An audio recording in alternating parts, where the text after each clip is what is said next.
यारेंगे सुम NGO पैसा तान बनोई लेबा की ओइबे पोस्ट खुद थिंजल कनो सिदी जाति की ओइबे पोनी सिदी अखोई हिंग नत्रग सिबगी क्वेश्चन नि नोई NGO पैसा तान बतो दुम तालो but don't interfere si hujing manipur na thengna ri issue se yam line lobi gano politics to bi gano sida mi sinarabani mi sam chani sinarabani mi lising ni fu yang khai humbu leibam sabam leitana leirini aduga si lila drama da to bi kano laiba thiba haiba tare koi manipur da kari thui ge haiba di khangdaba actually अखोई yellow मी सिंगना native people सिंगना थेंगनरी बा वाबसी खंगदबा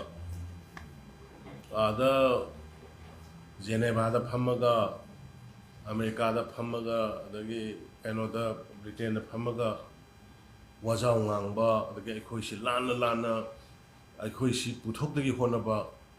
सिगी मरकता मुखुरकी इन लाई साबा हाइदना अखोई गी मरकदगी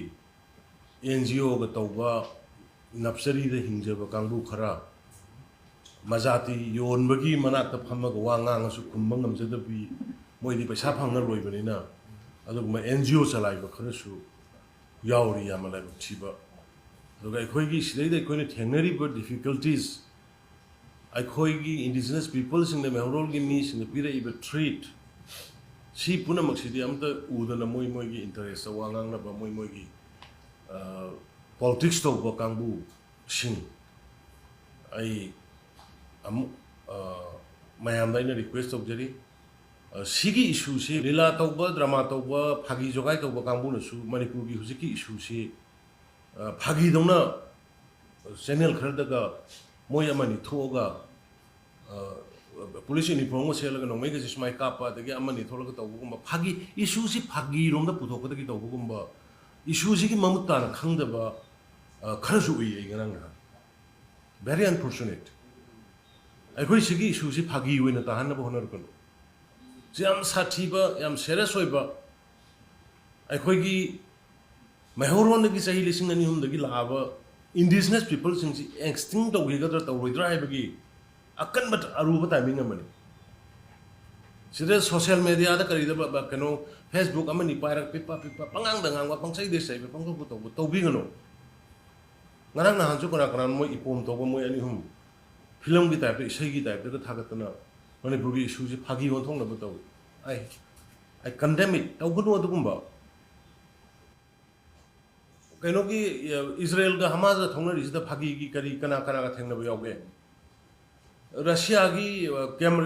Ukraine ga thongna ri da kana kana kari thengna ba yoge Pakistan line of Canada control की the India का तौनरी ब कश्मीर की तौनरी ब टेररिस्ट की करी की फागी खरांग की कना कना यावगे कराई द थेंगना भी गेबा एकोई मणिपुर द थेंगना इने से एकोई की मिसिंग सी करी नो सा सी द करी नो मोइन खंजरी से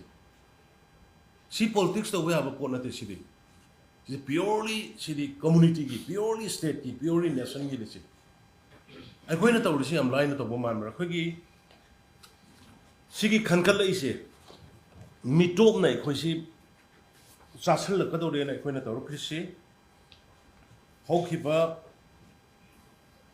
2003 की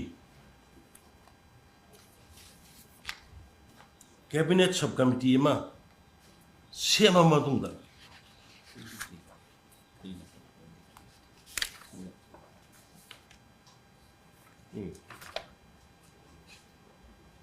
फेब्रुआरी की तारीख 2023 कैबिनेट फमगा हेक्टा मितो खंदो पंगा है ना हेक्टा पंथोक तोरबो नते खै संगइबा तौरइबा खुन हेंगलइबा फॉरेस्ट मांगइबा जंगल पुनमक तो खायरगा तेंगहायरगा मसिदा हेंगलइबा लाइबा डेमोग्राफिक इम्बैलेंस सी मसी सुम अखोई चेक तो होद्र दे खोई लोइगिबा तारे न खनबदगी फेब्रुआरी की 2023 दे खोई सब कमिटी में सेमगा कैबिनेट फमब मतुंग द कैबिनेट सब कमिटी में सेमगा मतम द अखोई कुकी के सिलाव अनिमक यावे कैबिनेट मीटिंग द नमसा किगेन लेटपाव हॉकी मधुगी कैबिनेट मीटिंग द कैबिनेट डिसीजन लौरगा कैबिनेट सब कमिटी में CM by cabinet sub committee से कनाना लिट तगोली अदुगुंबा मपानदगी लाकवा सिनकुकी सिनाउसिंग इलीगल ओइबसिंग खंतोकनबगिदमक्ता कुकी चिलिनाउ माबु चेयरमैन ओहलिने लेटपाव हॉकी पु चेयरमैन ओहलिने we are not biased we are not biased we are not against anybody we are against the illegal migrants si baat tabiyu manipur ki praja miyam sing si baat ta da budagi social media da kari da men man ta da na angang chicha men man ta da kang bu khru pangang ngi pangai hai akhoi nu mai te ma do aduna issue je adu khangna bidam kana ai ngasi kano tong jare isi ngasai gi eno do por लेटपाव न कनो वे बदो ओ से मयाम the copy लोइना फंगन जगे लेटपाव हाउकिप न chairman ने अदुगा अखोगी लेरिबा मणिपुर की composition की मतुइना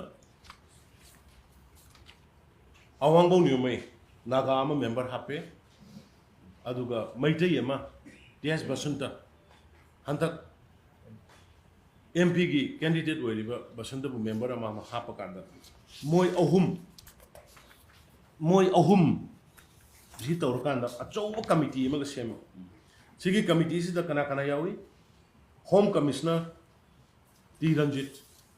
IGP intelligence कबीब अदगी DC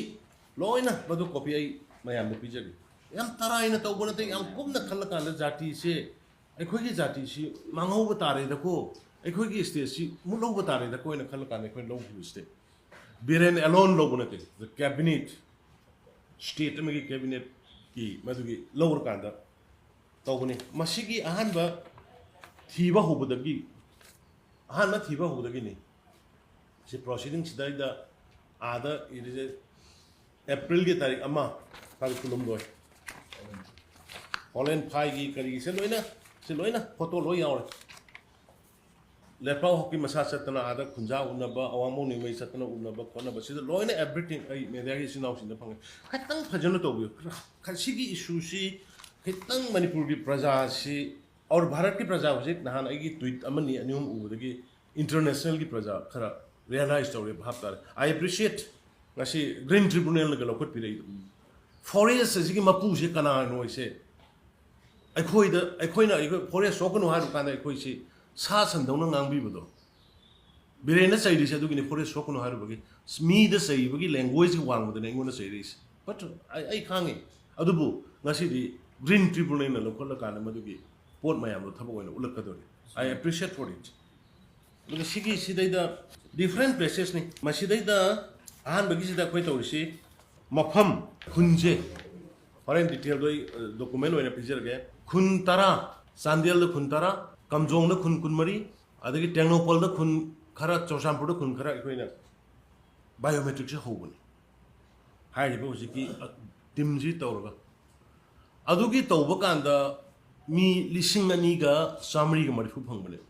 2480 illegal migrants 2480 illegal migrant फंगने टेक्नोपोल खुनतरा हमदोय Chandel खुनतरा टेक्नोपोल की खुनतरा हमदोय चेक तौबदा मी लिसिंग अमगा चामगा निफुतरेत दुगा चांदेल की खुनतरा चेक तौबदा लिसिंग अमगा चामगा हुमुद्रा मंगा दुगा चोचानपुर खुन तरुक तौबदा मी चामगा यांखै मरी सिगी ममांग द मयाम निंजंग बिरंगने आइना अखोय गवर्नमेंट ना आधा चोचानपुर फी सारगा पुलप युम अमदा पुलप खुन अमदा लेरमे तौगन मी 290 की मथक फागी अदगी कमजोंग द खुन कुन मरी सुमाय तौना पुलप तो बोस पुन्ना अपुनबा लिसिंग अनी गा सामरी की मरफु जे फंगबनी हंदकी लेटेस्ट नते को अदुगा हुजिकी लेटेस्ट तौबसिदा हुजि कमजोंग एरिया अदुगा मोरे एरिया दा हुजि लेरिसि सि मयाम से अखोइन हुजि 10 खार गा खोलगा तौरिबसि दे हुजि लेरिसि 5000 गा 457 नि हुजि फाउदा लेरिसि सि मनुंग दा कोई बायोमेट्रिक संगा लिसिंग मंगा गा सम राउंड लोइ लोरे बायोमेट्रिक अदुगा voluntarily मोय सिचुएशन फारे न सखिबसिना मोय चहुम गो कुमापन सिदे कायदेनो करिनो इंटरनेशनल जेनेवा अदु अदाइन तौर कनानो सिविल सोसाइटी गवर्नमेंट ऑर्डर पीबदो मोय मखाद भारत सरकार लेब्रो मोय मखाद मणिपुर सरकार लेब्रो को अखोई प्रजा न थेंगरिबा अवाब्स मोय खंब्रा अखोई इंडिजिनस पीपल ने थेंगरिबा पोन मयाम मोय उब्रा अखोई लमजी द फॉरेस्ट तौरिबा कनो डिस्ट्रक्शन मयाम मोय खंब्रा नफू थिंदोकपा यानी यारोय गायना यामना इरेस्पॉन्सिबल रोइबा हाइगे मोयगी कनो दो भारत सरकार से मोय मखाद लेबो नते मणिपुर सरकार मोय मखाद लेबो हाइरिबा अखोइना आदा थिंदोइबसिसु सोंगी मीना म्यांमार की सरकार की मोई अथॉरिटी लाग लौरीनी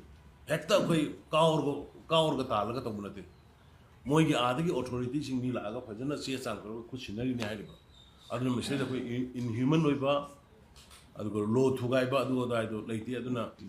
यूके की पीएम ना हाइबदि मोई करी हाइ हां यूनाइटेड किंगडम की सुनकना अखोई सिदर माइग्रेन अमता लेबे यारो माइग्रेन लोइना चटकदबनी पृथ्वीदा लेबो लोमदना थिंगम हाइ कांदा हाइबो नगी आईसीजे एबो हुजिक तो करी हाइ ngमगे दो हां आईसीजे तो करी हाइ ngमगे मोय आदा कानूना डोनाल्ड ट्रम्प ना लाउरिसदी फेंसिंग खाग्री माइ मतमदा मेक्सिको के दा हुजिक सुमा हाइरिसदी कनाम चंगबे यारोइना नु सुमाइना मोयगी एनजीओ मथों मरम खंगदबा मजाती योलगा पैसा तानो होनबा एनजीओ तो कांगो अदु यादे अखोय अदुना ऑल टुगेदर हुजिकसी अखोय लिसिंग मंगागा चामरी यांखै तरे सिने अदुगा हाना अखोयना